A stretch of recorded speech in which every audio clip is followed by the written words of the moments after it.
তো এই আত্মনির্ভর ভারত সম্পর্কে আপনাদের আরও একটু তথ্য দেওয়ার প্রয়োজন হয়েছে বলে আমি আরেকটি ভিডিওতে এলাম, যেটি তৃতীয় ভিডিও।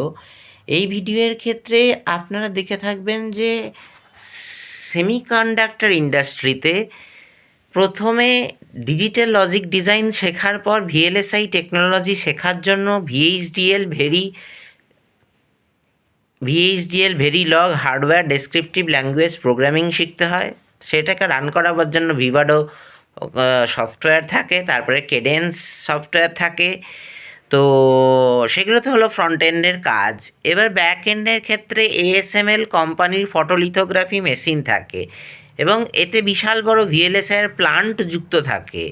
এটা শুধু একটা মেশিনের দ্বারা সম্পন্ন হয় না। আমার কাছে এখন এই মুহূর্তে অ্যানিমেশন নেই, আমি বোঝাতে পারছি না আপনাদেরকে, যেদিন আমি দুঃখিত। কিন্তু এই ধরনের মেশিনগুলো পেতে গেলে, যেটা আমি ব্যাক এন্ডের মেশিনের কথা বললাম, নট ফর ফ্রন্ট এন্ডের ক্ষেত্রে সোর্স কোড, এমডির প্রাইভেট রেসিপি এটা কারোর কাছেই নেই। কিন্তু কোনো দেশীয় কোম্পানি চাইলে এটি কম্পাইলার বানাবার একটা চেষ্টা করে দেখতে পারে, কোথাও যদি টিউটোরিয়াল কোডও পাওয়া যায়। তো এটা ভারতের ইঞ্জিনিয়ার সায়েন্টিস্টদের মেধার ওপর নির্ভর করে। তো যাই হোক, মনে রাখবেন ক্রায়োজেনিক ইঞ্জিনও আমাদের কেউ সহায়তা করেনি। ক্রায়োজেনিক ইঞ্জিন স্পেস রিসার্চের ক্ষেত্রে ভারতই বানিয়েছিল। তো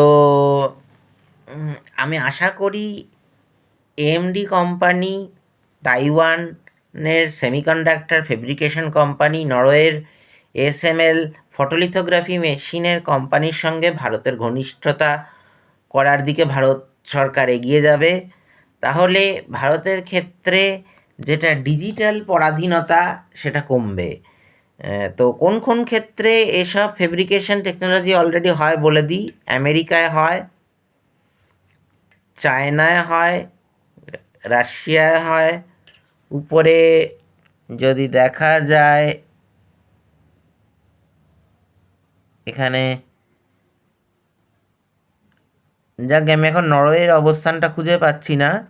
নরওয়ে দেশটাতে হয়। তো আর তাইওয়ান, ঠিক জাপানের এই অংশটা। তো এই যে জাপানের পাশাপাশি কোথাও এদিক ওদিকে তাইওয়ান থাকতে পারে। এ দেখুন এখানে, হ্যাঁ, এইখানে কিছু একটা কিছু লেখা আছে, এটাই সম্ভবত তাইওয়ান। তো যাই হোক, এটা প্র্যাকটিক্যাল গ্লোব দিয়ে বোঝাবার চেষ্টা করলাম আপনাদের। এবার আমি বলে দিই একটা কথা, যে যেখানে দেখবেন oil and gas, crude oil এবং মেটাল ঘটিত মাইনিংয়ের সম্পত্তি বেশি থাকে এবং সেমিকন্ডাক্টর, জার্মেনিয়াম, সিলিকনের খনি বেশি থাকে, সেই জায়গা যদি নিজের দেশে থাকে তো খুবই ভালো। না থাকলে যে এখানে আছে তাদের সঙ্গে একটা বন্ধুত্বপূর্ণ সম্পর্ক গড়ে ওঠার দায়িত্ব কিন্তু ভারত সরকারের কূটনৈতিক মহলের। তো আশা করি আপনারা বুঝতে পারছেন আমি কি বলতে চাইছি। আমি বলতে চাইছি ভারত একটা অনলি শুধু মার্কেট কান্ট্রি হিসেবে না থাকুক, ভারত প্রডিউসার হিসেবে গড়ে উঠুক, এটাই আমার আকাঙ্ক্ষা। এটা আরও আপনাদের সকল ভারতবাসীরও আকাঙ্ক্ষা। যাই হোক, ভিডিওটা এই পর্যন্ত বলে শেষ করলাম। সুস্থ থাকবেন, ভালো থাকবেন।